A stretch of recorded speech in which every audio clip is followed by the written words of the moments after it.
Hello there, ladies and gentlemen. This is Orphan Last, aka Skylar Madison, and today I wanted to draw a landscape. I don't think that I've done a landscape in the entire history of my channel, and I wanted to draw an image that looks a little bit like home for me.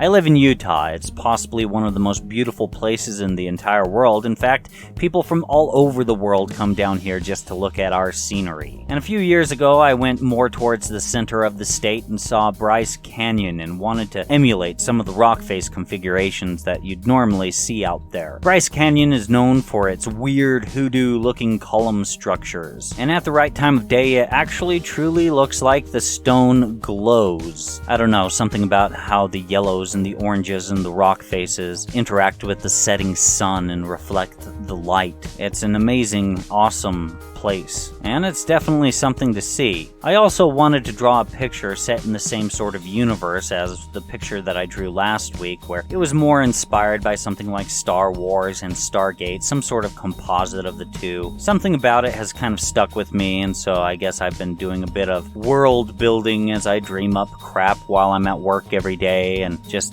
have the time to kind of start illustrating it when I come home. I wound up using two reference images for this project. If you go back to the very beginning of the video, you can see them. The reference image that was to the left gave me some rock faces to sort of reverse engineer a formula for just how to make the image look just right, how the rock formations look, that sort of thing. It's not like I was being all too loyal to these references. I was just reverse engineering a formula, really. However, the only rock faces that I was the most loyal to, not really strictly loyal to, but the most loyal to, it was towards the reference that was to the right at the very beginning of the video. And the reference image that was on the left, it gave me pretty much the whole concept of the composition all laid out. I just wound up changing proportions around and kind of reworking things a bit. If you actually pay attention to the final composition that I settled with versus that composition inside of the left reference image at the beginning of the video, you can kind of see how I came up with all of that. So as you can see, I started out with a thumbnail sketch. This was just so that I could have easy access to the reference images,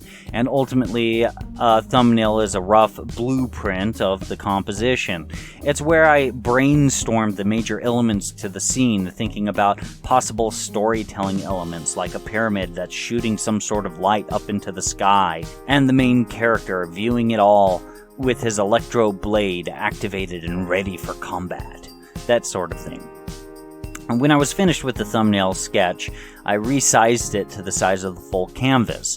And now it's time for the second pass. The second pass is yet another sketch, but much more detailed. I'm not really attached to any one particular line, I'm just allowing myself to figure out the image. Most of the hard work has already been done though, because the primary silhouette of each element in the composition has been pretty much figured out and decided. Normally I try to figure out what the lighting in the scene is going to be with the second pass, but I made an idiotic mistake because I just simply wasn't thinking during the second pass. In that, I wound up actually putting all of the shadows on the right face of every object, and then I thought it would look cool to have the sun on the right side of the composition. Generally, if you're going to include a light source inside of the composition, you want it to be on the opposite direction of where you've been placing your shadows on every single object. That's just how light and shadow physics work together, and I wasn't even thinking. But that's fine because the second pass is not the finished image. Initially, when playing around with the pencil brush, when I first got Clip Studio Paint, I really liked it, but I really felt the limitations of it while working on this second pass. Some people think this second pass looks great, but all I can see is my inability to get the details I wanted on the canvas this early in this point in the process. With this image, I used a few bits of artistic inspiration. First, I wanted to continue some of what I learned from Frank Frazetta's work from the last week's image that I drew. But I wanted to do it with more natural rock face sort of structures, and not so much doing stuff with stonemasonry. I've done a lot of stonemasonry on my channel, and although that's just fine, I just feel like I needed a little bit more practice with natural rock faces. Second, I pulled a little bit of inspiration from what I learned a long time ago from studying an old comic book titled Bone. Bone was a really cartoony looking comic book, but the backgrounds were rather elaborate and surprisingly formulaic in their approach to the landscapes, but that didn't stop the landscapes from looking amazing in the comic book. And third, I was kind of inspired by an image illustrated by Kim Jung-gi. I saw one of his images where the foreground was 100% black, using 100% black ink, but the background had more water inside of the ink, and so the background had a much more lighter value to it, meaning that it was more of a shade of gray in the distance. Meaning it was more of a shade of gray for the things that were way far off in the distance. It gave the line work a sense of atmospheric disturbance and depth. And I thought that maybe I could get my composition to gradually gradient out into a shade of gray. My approach to the composition was distinctly different from what Kim Jung-gi's image wound up having. His approach was different than mine, but ultimately it's kind of the same thought process. Things off in the distance are a shade of gray, things up close are more so 100% black. While he didn't really have it gradient out into a shade of gray, I did. It's the same sort of concept, just different application towards the same concept. You'll notice that I keep using a brush that has plant life and such like that. I downloaded this stuff from Clip Studio Paint's asset library. Generally, I don't have a problem with using these sorts of more elaborate brushes for a sketch, but there's no way in hell that I'd ever use most of them for a final composition. Most of the time, I prefer a brush that's more simplistic and gives me full control, rather than planting an entirely illustrated tree and then calling it mine, just simply because, you know, I'm planting it in there with just a brush.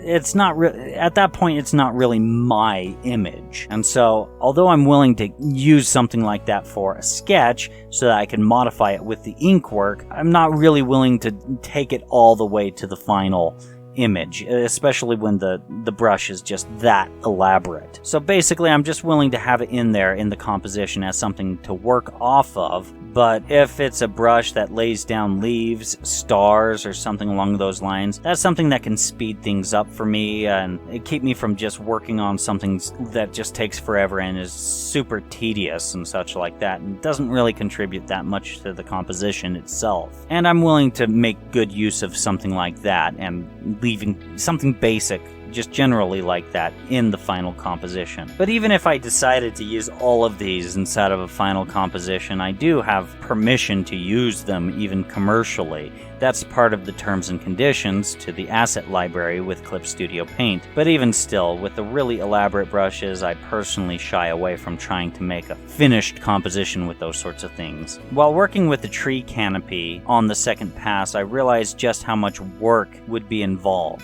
So I wound up using a brush that sort of simulated bushiness of the forest's canopy. And that allowed me to be able to get things done pretty quick. And it's not really that much of an elaborate brush, and so I felt like I can get away with it. Now, this isn't the first time that I've wanted to draw an image where the line work fades to a gray off in the distance, but I've also always started off with 100% black. And I think that I'm just so attached to working that way with 100% black that when I wind up starting to work on the background, I feel like it's rather forced. It doesn't feel natural to me, and so trying to illustrate the background with a gray just doesn't feel right. So I decided to start working with the gray stuff from the very beginning. But I didn't want to work with the stuff way far off in the distance. More so stuff in the mid-ground sort of region of the composition. Specifically, I started working with the tree foliage with the tree canopy, kind of in the middle of the composition. And I got that to gradually gradient from light to dark with multiple passes. The brush that I was using was rather hard to control, and it would only get so small. I could make the brush size really small, but it's like the brush would refuse to get smaller than a specific size. So when I ran into issues like that, I wound up transforming it a bit, or I'd just wound up erasing the stuff that I didn't need. And once I got some of the midground done in the scene, it gave me a baseline of what the values needed to be for the distant background. That's why I didn't want to work on the distant background to begin with. So I picked a value for the line work that was lighter than the lightest portion of the tree canopy, and just started plugging away with it. This is the moment when I started thinking a bit more carefully about my lines and trying to think about how to make this look a little bit more professional than the initial sketch that was a thumbnail sketch and the second pass. With the buildings in my illustration, I wound up using a tiny bit of 2-point perspective. Not much, but I noticed that I was struggling to keep things looking nice and uniform, so having 2-point perspective a little bit inside of the scene wound up making it look really nice. Sometimes, with the scenery off in the distance, I would create a new layer underneath the line work and plant an even lighter value down on the canvas for the shadows. And later on, much later on, I wound up doing the same thing with the highlights. Recently, I've been doing a lot of driving out into the middle of nowhere for my commute, heading out to work for my day job, looking over some beautiful scenery off in the distance on these long drives to work. And since I decided to draw this image, I was just asking myself, what is it that I'm actually seeing out there? And one of the things that I've noticed is that the shadows off in the distance are much dimmer, and usually they actually fade to a shade of blue. So not only are they going dimmer, fading to a shade of gray, having less value to them, but they also fade to a blue. And this is in contrast to shadows when they're much closer to you.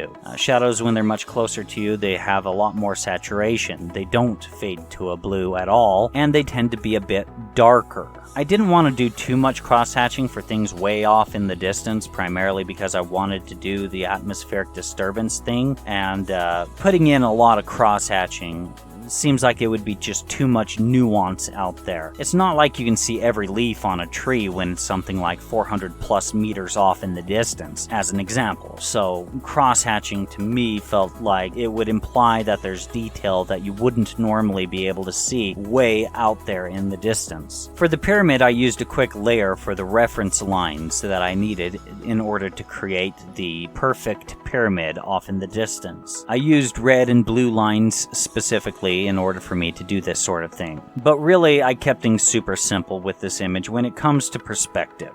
The main emphasis of this image is illustrating a landscape, so I really didn't want to focus on perspective all that much with this image. I didn't want the perspective work to hijack the image. But the buildings around the pyramid wound up looking kind of like stucco architecture, little rectangular boxy looking buildings. I feel like the rock faces off in the right side of the canvas needed to be darker, but I really wish that I had picked a little bit of a lighter value. Not too much lighter, but I just wish that I did a lighter value than what I wound up picking. It just doesn't fit with some of the trees further off in the midground, in the region that line work for the rock fixture is off in the right side of the canvas. Like, it just doesn't fit necessarily with the trees and such just perfectly or anything like that. But I guess that's maybe within the realm of acceptability. I look at it, and even though I don't really like it that much, I don't really hate it that much either. It's just something that kind of bothers me a little bit. When I started to work on the rock faces more towards the foreground, I focused more towards drawing out the cross-hatching and trying to picture these rocks as rough geometrical shapes and playing with values in that sort of way. I really played with the cross-hatching. Sometimes I'd cross-hatch an area only to press Ctrl-Z a whole bunch of times and completely rework it. I wanted the cross-hatching to look a lot more cleaner than the image that I did last week. So I really wound up being meticulous about it this time around. So the fact that I'm drawing a landscape opens opens up the opportunity for me to discuss a few things that I normally don't have the chance to talk about because I normally don't illustrate landscapes. It's common to hear from various artists out there that There is no such thing as a mistake while illustrating or painting or something like that. or that There are no rules. I keep hearing things like that. In some cases, I have no idea what they're talking about, but in the case of Bob Ross's landscapes, they tend to be somewhat formulaic, and although there is a craft to it, it's kind of like figure drawing in many cases. You can find the composition rather organically. And by this I mean, you don't necessarily need to use a lot of formal rules. You don't need to have something like a vanishing point in order to draw out or paint out a landscape. In fact, in all of Bob Ross's paintings, he never once used a vanishing point. Now, this isn't because he was just that good. I mean, he was good, don't get me wrong.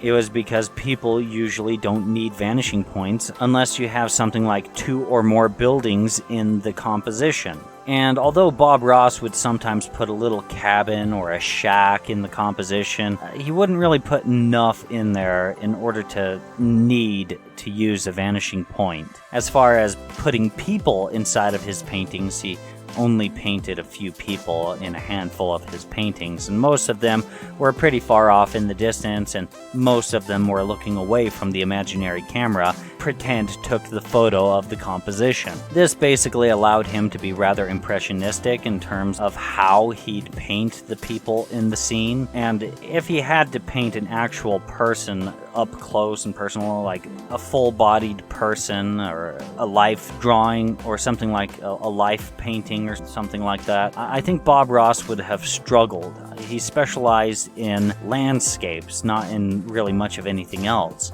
And I think he'd quickly realize at that point, if he had to paint a person, that there really actually are rules to illustration, composition, and painting, and all of that. Now, I like Bob Ross. Don't get me wrong, even though I'm willing to offer out a little bit of criticism towards an artist, it doesn't mean that I don't like their artwork. He was massively talented in one very specific thing, and seems to have never once ventured away from it, a single time. This means that he was very good at that one thing that he was good at. But another way of putting it is that he was kind of a one-trick pony. That one trick was awesome, and it's nice to look at it, and some people could look at it all day long without getting bored, or for months or even years without ever getting bored. It's that good of a trick. But it is a little bit disappointing when the pony can't learn a new trick. That's basically all I'm saying. It's a great trick, I love it, but it would have been nice to see him venture out and away from just only and just painting landscapes. Generally, if an artist is offering up a tutorial and they say something like, "There are no rules," or "There are no mistakes," before they wind up teaching you rules, that usually means that they're lying to you. There are rules, but in many ways you discover those rules and what works for you. You, in some ways, make the rules. In some ways, not every time. Sometimes the rules you pick won't work for everyone, but that doesn't make them wrong, but that doesn't necessarily mean that they're right either. There are some artists that create rules for themselves that are kind of stupid, especially when they're artistic newbies. Now, that I'm not saying that artistic newbies are dumb or anything like that. It's just that there are some times where people make a very stupid decision with their artwork and appoint a specific rule based off of nothing. If you oversimplify something to the point to where it doesn't emulate reality in any way, shape, or form, and you've just decided to draw something that specific way because it's an arbitrary rule you came up with all on your own with no logic behind it, you're probably wrong. You can be wrong with artwork. There are rules that are both subjective and objective. Now, subjective reality, let's talk about that a little bit. Subjective reality is when you say something like, Batman is cooler than the Silver Surfer. Okay? Batman being cooler than the Silver Surfer, that's an opinion. I happen to think it's true, but not everyone's going to agree with me. It's a subjective truth. It's true to me, and sometimes it could be true to a number of people. Now, with artwork, there are things, little rules that you can point to yourself that are subjectively true to you. Objective truth is something like, an American penny has an imprint of Abraham Lincoln's face on it. That's an objective truth. It's just a fact. It's universally accepted as true, okay? And there are objective rules to artwork as well. And when a subjective rule contradicts an objective rule in artwork, your subjective rule loses every single time, if that makes sense. Hopefully everyone's able to follow along with what I'm saying. I remember when I was a kid, I'd draw from Rob Liefeld quite a bit. At the time, I thought Rob Liefeld was just one of the greatest artists out there. And he kind of was, in a way. He sold a lot of comic books.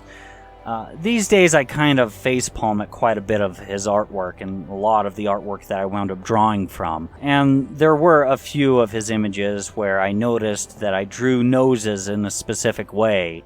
So I wound up drawing a nose that way every single time. It was just some weird rule that I applied to myself in my artwork. This was an idiotic rule, because first, drawing from another artist only teaches you some of what they notice about reality and what they think should be rendered. Second, if the artist draws something that is just crappy every single time, you're going to pick up those bad habits, especially if you keep drawing from that artist over and over again. And third, it's better to plant a firm rule about something if you continually notice something in a photograph or in life and your images come out looking better every time you notice that thing and put it in your artwork. And it's based off of reality. That's when it works the best. Those are the rules that are mostly based off of objective reality. But to kind of discuss what's going on inside of the composition right here, right now, inside of the video. Like I did with the background, with the shadows,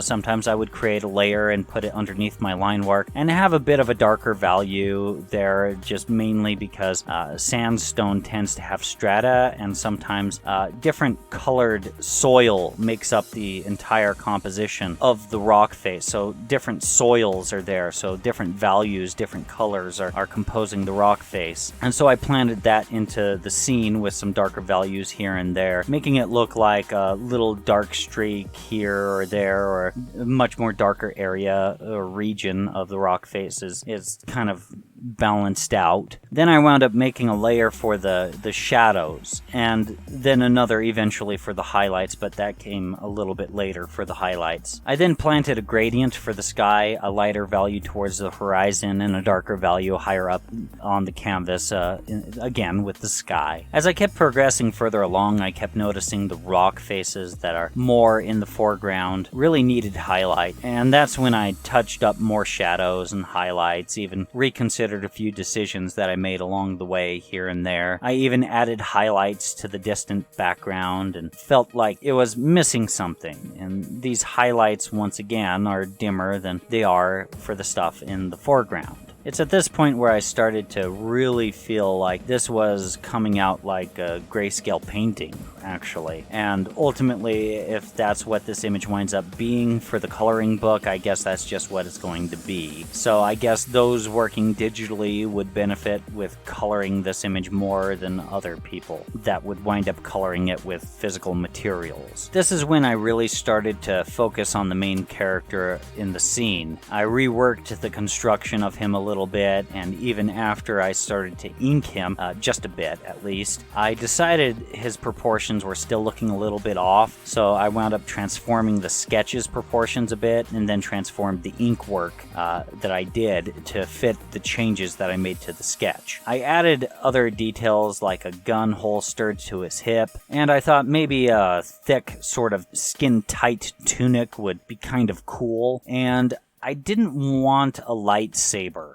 that actually looks like a Star Wars lightsaber, so I eventually made it look like a blade that's generated with electricity. So this is basically an electro blade, and I think that's actually a really good name for it. Electro blade. I also added some details to this floating robotic companion of his. I wanted to give him a companion of some sort. I always enjoyed the partnership between Luke Skywalker and R2-D2, and I also liked Flynn and Bit in the original Tron movie.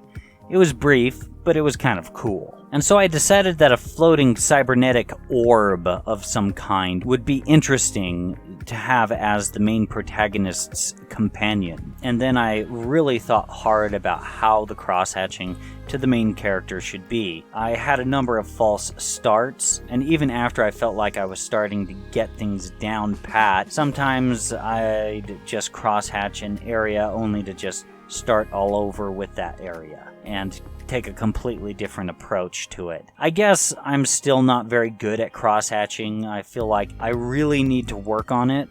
I've always wanted to be good at crosshatching, but yeah, if I can't figure out how to crosshatch an area in the first pass, I guess I still can't really say that I'm good at it. And I say that because real ink isn't as forgiving as the digital ink. It's when I added a layer behind my line work and laid out my shadows and highlights that the character really actually started to pop though. And then I did the finishing touches with the sun and the light coming out of the pyramid and did some final touch-ups.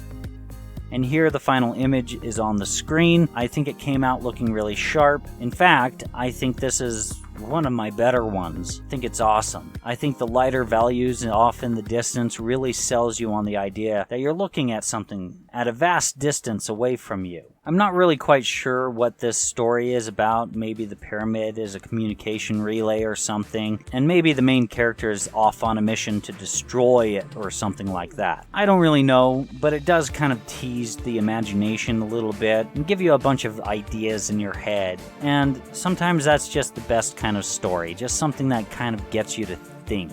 It kind of gets you to see something different every time you look at the image. Like, if this image gets you to think of a different story every single time you look at it, I think I'm okay with that. Anyways, guys, that pretty much concludes it for this video. If you guys enjoyed it, please feel free to like, share, and subscribe. And if you guys would like to get more participation with my community, there's a link to my Discord in the video description below. If you'd like to support this channel, there's a link in the video description below leading to my Teespring to purchase a t-shirt, or go ahead and click on the image of my mascot in the upper right corner of the screen right now. It leads to my Patreon. Any support would be much appreciated. And if you've enjoyed this content and would like to see more, feel free to click on anything else that's appearing on the screen right now. Thank you very much for your time.